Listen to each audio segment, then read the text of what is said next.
मेरे प्यारे तिपरासा लोग, एवरीवन, आप लोग अपने एरिया से मुझे फ़ोन कॉल कर रहे हैं कि मैं सेलिब्रेट करना चाहता हूँ।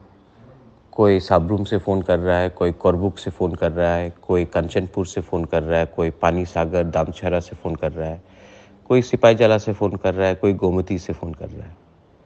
सब जगह से लोग मुझे फ़ोन कर रहे हैं।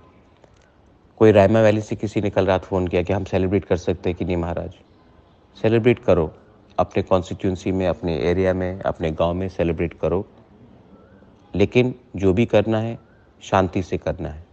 और किसी का मजाक मत उड़ाओ, किसी को ह्यूमिलेट मत करो, किसी को नीचे मत दिखाओ।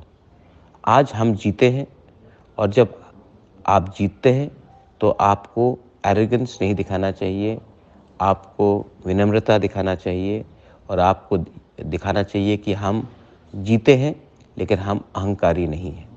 तो आप सेलिब्रेट कीजिए, प्रोसेशन निकालिए, लेकिन किसी को नीचे मत दिखाइए।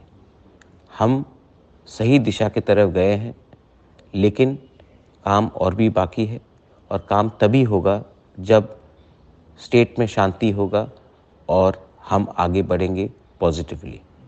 ये बुबागरा का मैसेज हमारे पूरे तिपरासा के लिए है। बेलाइनो हम भाई।